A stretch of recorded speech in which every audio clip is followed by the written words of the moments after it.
Wake up, sleepyhead, up and at 'em. It's a delightful day. There was a blustery blizzard last night, and there's fresh powder glistening everywhere. What a winter wonderland! Strap on your skis or snowboard and bundle up, because we are going to hit the slopes on this week's episode of FYI. Welcome to For Your Info. En inglés. You got it.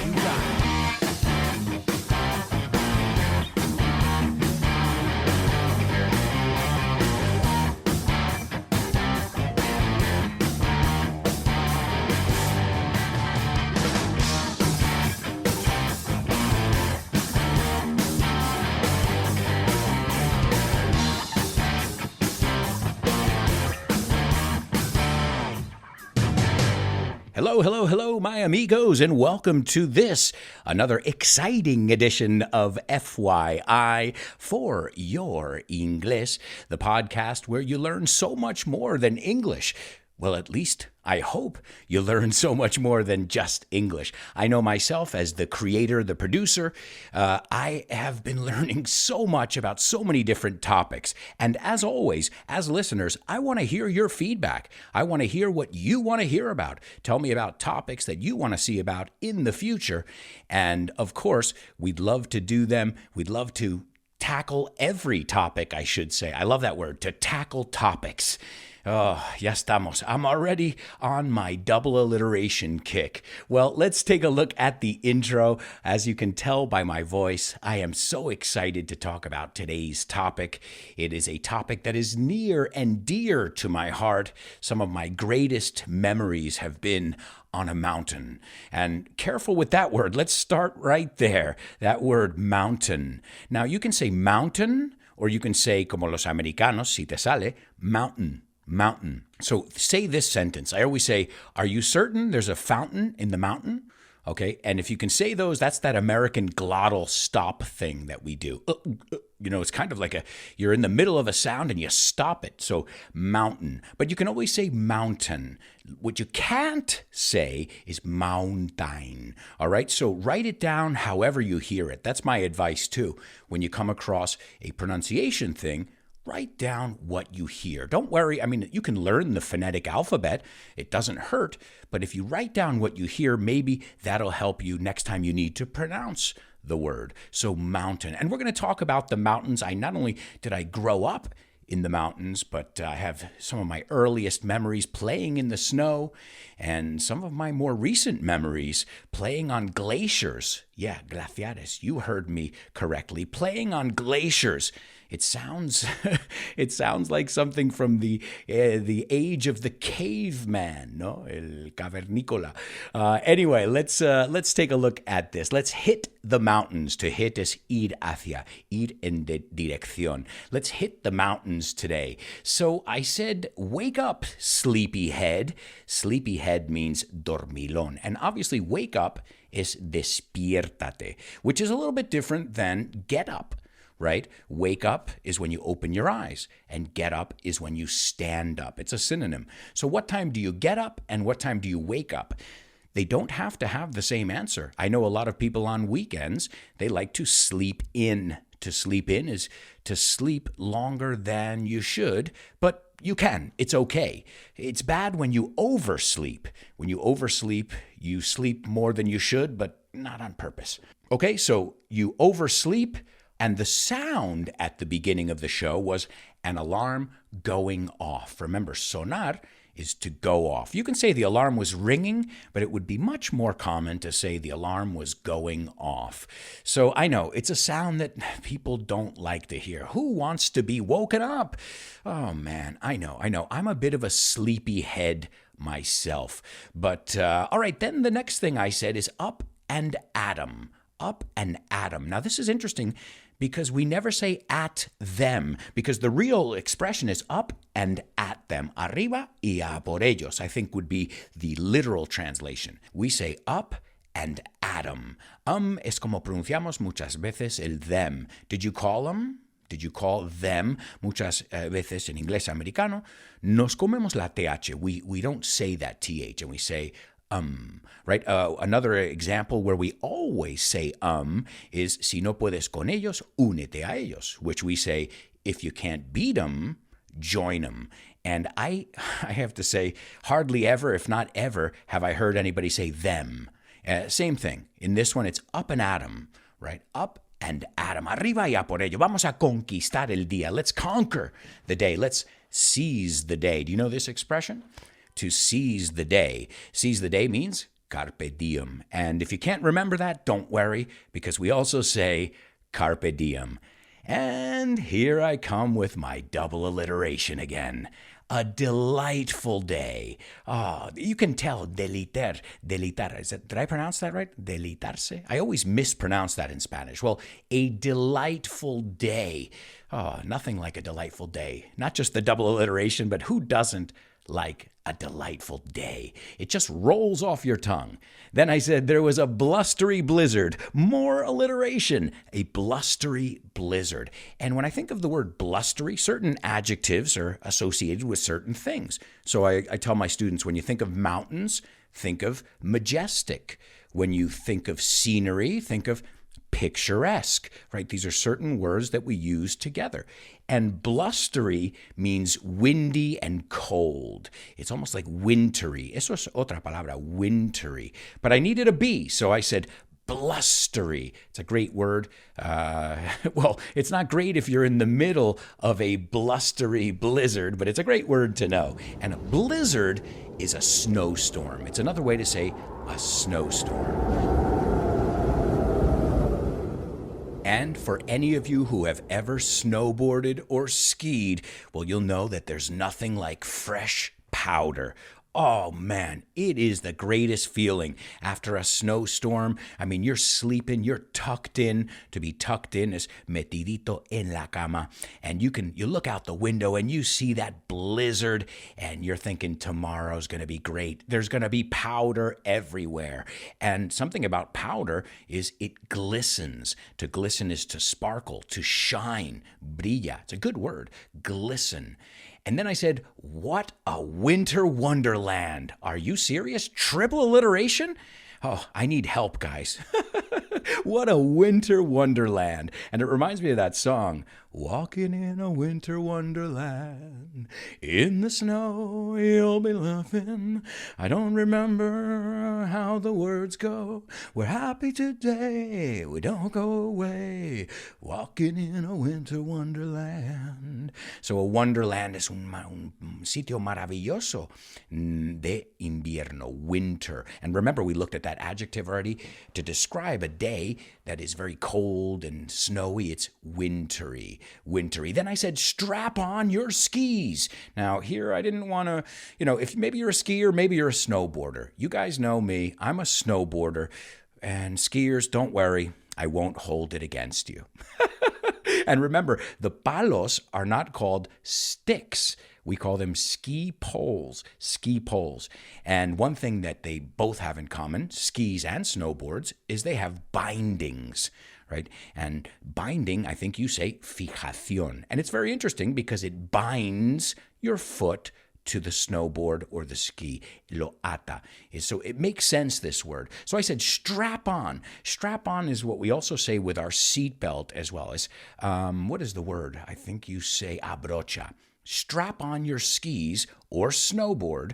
And remember, I've heard students say, I want to go sky. Sky es el cielo. Okay? I want to go skiing or go snowboarding. So, eso dicho, no decimos, I want to make snow. I had students tell me, I'm going to make snow this weekend. I said, oh, you have snow cannons? And they said, what? I said, well, that's how you make snow, unless you have a hose, una manguera. And they said, fabricar nieves, to make snow. So he said, I'm going to do snow. And I'm like, that sounds like a weird fetish, and I think you're going to get cold, if you know what I mean. So why don't you just go snowboarding, or just use the verb. I'm snowboarding this weekend. Pero es mucho más común, as you guys have seen many times, when we talk about activities, we add a go to it. So I'm going to go camping. I'm going to go snowboarding. I'm going to go skiing.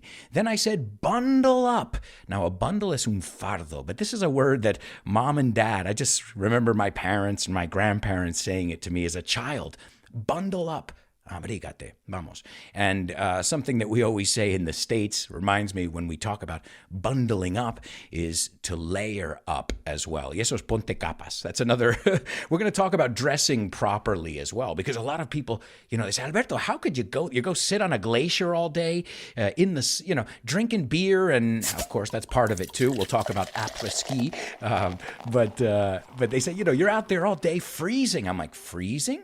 I'm like, when I take off my snowboarding jacket or my coat, whatever I'm wearing, there is literally steam, vapor, coming off me because I'm sweating so much. So it's quite the opposite. If you're smart and you have the right gear, the right clothing, you'll usually end up sweating instead of freezing. So it's quite contrary to what many people think. Now, the problem is once you've gotten cold, once you let the cold in, you're screwed. All right?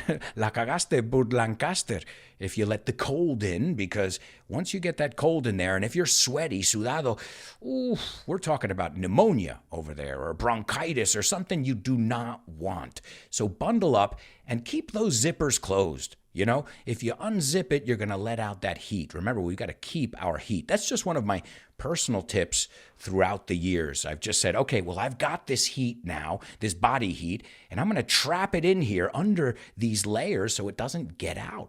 And in the end, I'm telling you, I usually, when I would get undressed, desvestirse, when I went snowboarding, my clothes were sweaty.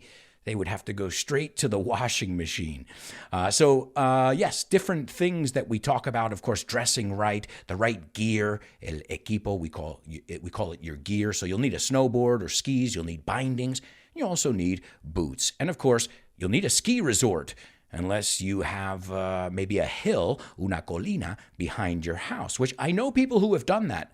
But remember, ski lifts, telesillas, are very convenient, especially if you're going up to the top of a glacier at, 3,000 feet above sea level. I've been to glaciers. I was at a glacier called Aiguille Rouge, which is over in France, in the French Alps. And in the second part, the bonus part of today's show, I'm going to tell you guys a little bit about my experiences snowboarding all around the world, from Vermont to, I'm looking for something in V in French, Les Trois Vallées.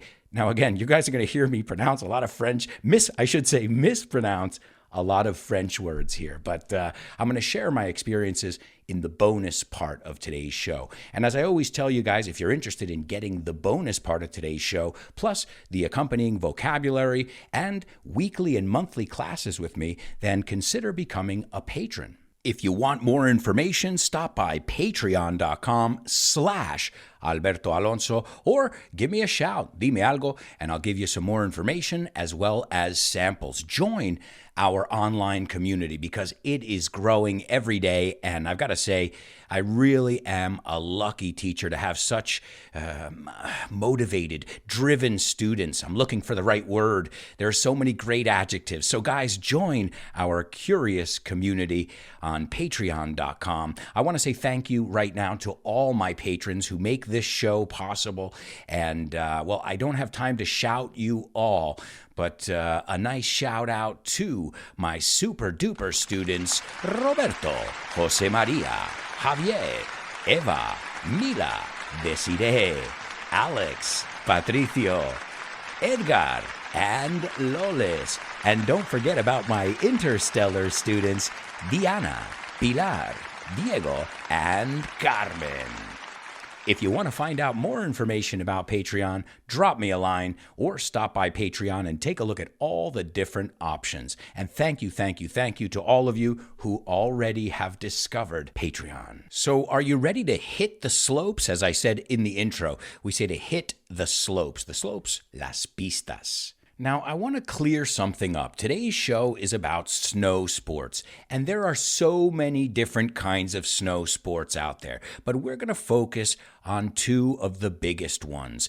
They're almost like a rivalry of sorts, too, and we're going to talk a little bit about that snowboard skier rivalry, which, it's been since the beginning, and as I always say, it makes things interesting. So the most popular outdoor winter sports, outdoor, acuérdate, al aire libre, are skiing and really, let's be honest, alpine or downhill skiing. Because, yeah, people do moguls. I think las bachas, you say, or bañeras, I think my friends called them, moguls. Or you have, different kinds, cross-country skiing. But the most popular one, I think, the one that is done by skiers all over the world, is what we call downhill or alpine skiing, alpino, alpine, and snowboarding. But let's not leave out, I'll mention a few right now just because, people are always coming up with new ideas and things to do in the snow. The last time I was on the slopes, I remember seeing a scooter. And it's called snow scooting. That's right. It's like this scooter, and it's got skis on the bottom, and it looks like a lot of fun, but I got to say something. I would wipe out. To wipe out is, comer la nieve, caer, to fall down. I would definitely wipe out on that thing, but it looks like a lot of fun. And then there's ski touring. There's new stuff coming all the time, which is interesting. People are still experimenting, and they've been since the beginning. Think of snowshoes, very popular, not just popular, but necessary in Alaska. That could be considered a snow sport as well. If you're racing, haciendo carreras, or snowmobiles. Oh man, those are fun, snowmobiles. You say motos de nieve? Those are dangerous but fun. But I'll tell you something, on a snowboard, you can go really fast.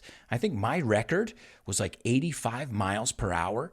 Now, I don't know in kilometers, but let's just put it this way. If you fall at 85 miles per hour, you are definitely going to break a bone or two. So, but you know what? I've talked about it on past episodes. I'm a bit of an adrenaline junkie. I'm always looking for a rush, un subidón. And, well, nothing better than a natural rush, the one you get from nature. And I think that's part of the attraction as well to winter sports. You're outside. Some of the most beautiful views I've ever seen, as I said, on the Aiguille Rouge glacier, and looking at Mont Blanc during après-ski, or, really, really views that I don't think I would get any other way. Speaking of Sierra Nevada in Spain, you can see the Mediterranean Ocean from the top on a clear day. I think you can even see Africa. And let's not even talk about the view of Granada and the Alhambra. You are towering over the Alhambra. So, it's the nature, it's doing sport thing, and it's also the fact that you're getting fresh air. And who doesn't want fresh air? And some of the sports we're talking about are quite expensive. Let's be honest. Snowboarding is costly. Whether you're renting or buying your equipment, it's costly. Skis, I've seen skis that cost upwards of $1,000. Upwards of is más que. And but you don't need to do this. We're going to focus on skiing and snowboarding, but you could skate. Ice skating is a winter sport. Sledding. In fact, in the bonus part of the show, I'll tell you about ice skating and sledding. Those are two winter sports that I did where I grew up. And we used to skate. No, we didn't have an ice rink, not in my town. We waited for the lakes to freeze over, and we played ice hockey. So remember, we're talking about these expensive sports where you have to go get a ski pass, un forfait, a ski pass. But you can also have fun for very little, for peanuts. You can go buy a plastic sled. A sled is un trineo, and you can go down the hill behind your house. And as I said, I'm going to tell you about all the crazy things I did as a child. I remember making jumps, saltos, but it's a miracle I'm here, guys. All right, so let's split these in two, okay? Because they're done on the same mountain, but they're very different. You use different muscles. You have different injuries for skiers and snowboarders. So where did skiing begin? We know that at least on the modern slopes, at the modern resorts, skiing came first. So where did it start? Well, we have to go to Norway. Remember, people from Norway are Norwegian. And the word ski comes from Old Norse, and it's a word, I don't know how to pronounce it. There's a weird thing, but the word is ski, which means a piece of wood. So again, it was primitive at first. And in the end, if you think about a snowboard, what is it? It's a lot of pieces of plywood layered with, all kinds of special high-tech stuff. I guess that's what makes it expensive. But when you really break it down, what is a board? Piénsalo, a board es una tabla. So it makes sense that the word ski comes from Old Norse, a Norwegian word for piece of wood. And some ancient carvings that were unearthed, we've looked at that word before, desenterrados, by archaeologists in Norway, suggested that skiing started many thousands of years ago. And when I say many thousands of years ago, they found a rock drawing. Rock drawing is in a cave, right? And this was dated back to 4000 BC. So people have been having fun in the snow and in the sun since 4000 BC. And modern skiing, we got to make a distinction here. People standing on a piece of wood and what we know as skiing now. Well, modern skiing owes a lot to, debe mucho a, right? A big debt, una deuda, to Sondre Norheim. Again, you'll have to forgive my Norwegian and French pronunciation. Sondre Norheim from Telemark in Norway. And they invented the Telemark bindings, las fijaciones, which gave skiers the ability to jump and turn. They didn't just have to go straight down the mountain. As I always say, the hardest part is not skiing or snowboarding. It's stopping, controlling the thing. If you stand on the snowboard or the skis, you'll go down. It's called gravity. Ask Isaac Newton. He'll tell you all about it. And you know what? I know a lot of you guys are saying right now, you know what? It makes sense that skiing was kind of invented in Norway. But what about Asia? Isn't Asia involved in everything? Well, guess what? Yes, there is evidence. They found evidence that there were these tribes in the Altai Mountains between China, Mongolia, Kazakhstan, and Russia. And it seemed like they were practicing a form of skiing. Remember, some of it is similar to modern skiing, but the idea even earlier than the Scandinavians. So they found a wooden ski that is thought to be 8,000 years old. So that's 4,000 years older than our amigos, our Nordic Scandinavian friends. And so, yeah, there it is again, guys. China, everything comes from China. Because just when you think, we invented paella here in Valencia, I know I'm going to make a lot of enemies right now. I'm sure somebody in China was like, yeah, we've been making that rice for light years. And now, skiing, we're talking about the sport aspect, but skiing, there's so many other uses. Think about mountain police who go and patrol mountains and they get around on skis. Think of soldiers.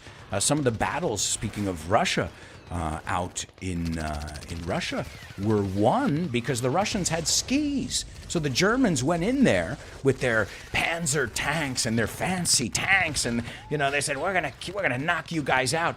And the Russians were just like, all right, well, we're just gonna ski around you as you get stuck in the snow. So some people say that it was skis that stopped the Germans when they were in Russia. So, aside from being in the Olympics and all that, and we're going to look at the Olympic stuff too, when these became Olympic sports. So there's some nuts and bolts, como decimos, algo básico sobre esquí, the nuts and bolts, the bare bones, as we've looked at before. All right, so now let's talk about my dear snowboarding. Man, I'm just, the only thing I'm sorry I didn't discover snowboarding sooner in my life. I think I started when I was 24. I took up snowboarding. To take up is hacer un nuevo hobby. We say to take up.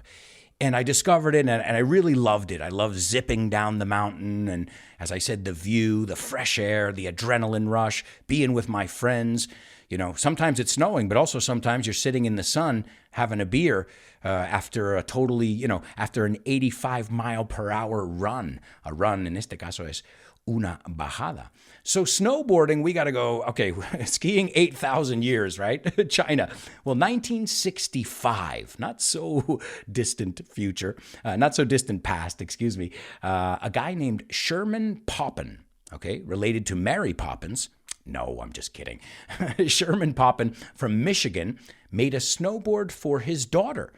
And how did he make this snowboard? Pretty easy. He bound, we looked at that word before, binding, fijar. So fijó, he bound two skis together, and he kind of created this skateboard without wheels, or surfboard without wheels. And he called it a snurfer. You guys can take a look at this on the internet. There's something called the snurfer. Makes sense. It's a portmanteau of the word surf and snow. And I know in Spanish, you guys say, este surfea. We don't say surfing. We call it snowboarding or riding también, porque montas en la tabla. He's a rider. He's a snowboarder, right? So there were about 1 million snurfers, which isn't bad. But the United States, remember, over 300 million people. So, 1 million, that's kind of a little niche over there. It's not a big part of the population. And that snurfer is not exactly like a snowboard today. This one was steered, to steer es manejar, with a handheld rope, una cuerda que coges en la mano. There were no bindings, so good luck with that one. And for about 10 years, those sold, but it never became a craze. A craze is una sensación, una moda. Not until Jake Burton came on the scene. Now, this guy is the king of snowboarding. You probably recognize his last name, Burton, or you say Barton, which is very funny because that last name, we don't say Barton, we say Burton. Burton, all right? Y también como montaña, Burton, lo puedes hacer con el glottal. So, pero no es Barton. So it's not Tim Barton or Jake Barton. It's Jake Burton. And interesting thing about him, aside from being the guy who invented the modern snowboard and popularized it, Jake Burton, his last name is Carpenter. Jake Burton Carpenter.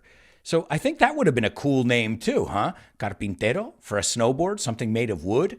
But he went with Burton. And now the word Burton, his last name is synonymous with snowboarding. So snowboarding, the world of snowboarding owes a lot to this man who was born in New York in 1954 and died in Burlington, Vermont. I'm going to tell you guys about Vermont.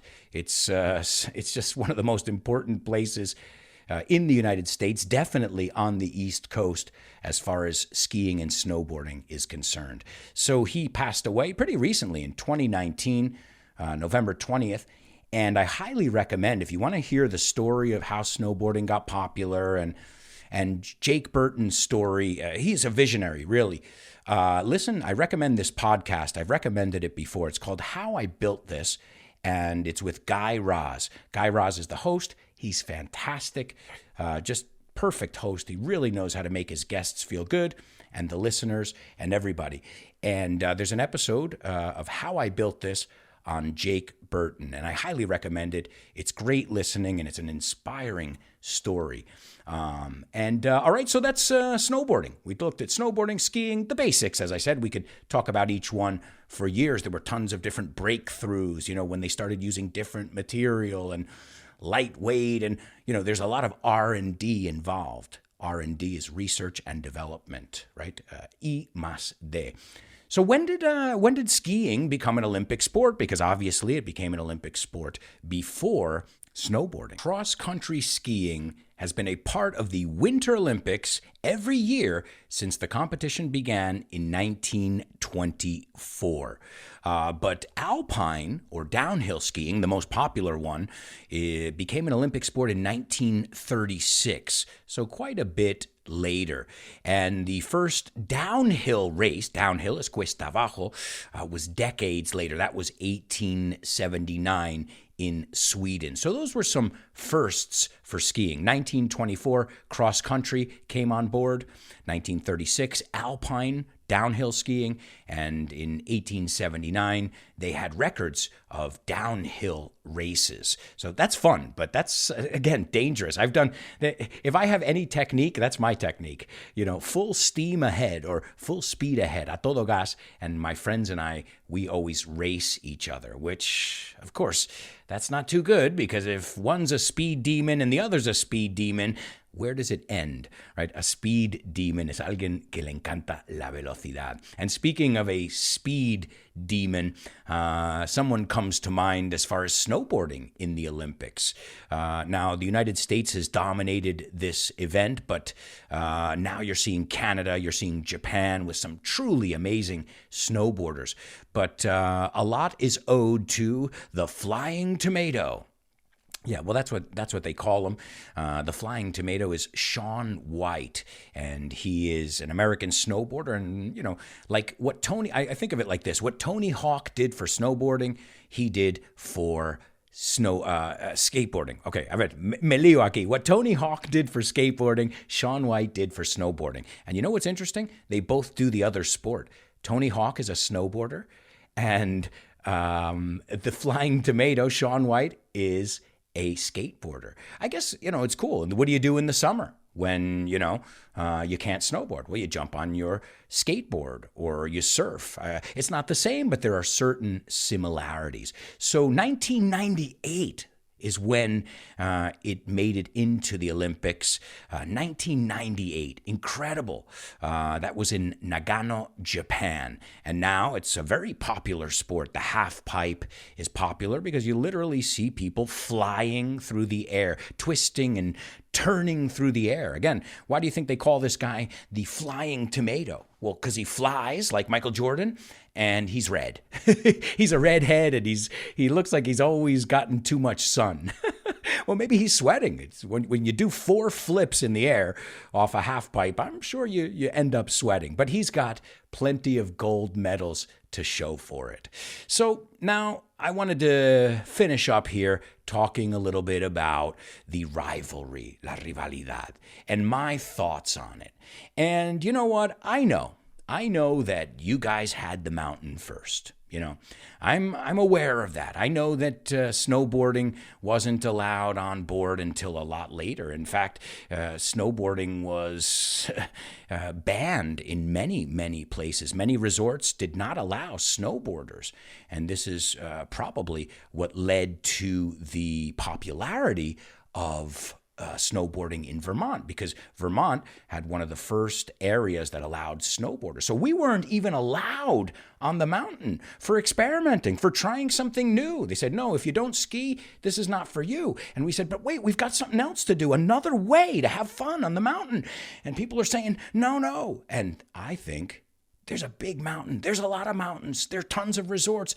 And we can all share. As we say in English, share and share alike. Hay que compartir. And I think if we share the slopes and we respect each other, it doesn't matter what sport you do, or even if you're just there sightseeing. Some people go up and they take the ski lift or the gondola just to take a look. Just think about it when you look around, that we're all friends, and if we all get along, si todos nos llevamos bien, well, then we will all reap the benefits. And so let's share, guys. I think we can share it. There's plenty of mountains for all of us. There are plenty of slopes for us to zip down and enjoy the wind whipping through our hair. All right, well, guys, that's the end of today's show. Remember, there's a bonus part of today's show where we're going to talk a little bit about safety, some of the gear that we need as well. We'll also talk about the Sherlock Holmes connection. What did Sherlock Holmes have to do with skiing? Also, we'll talk about the record for the fastest skier. He beat my record by quite a bit. We'll talk about that. And we're going to talk about some unheard of resorts, insólito, unheard of resorts in some places that are off the beaten path. Off the beaten path es por un camino menos recorrido. And as always, I'll tell you about my experiences going down slopes all over the world and some of the coolest and funniest stories. All that and much more in the bonus part of today's FYI.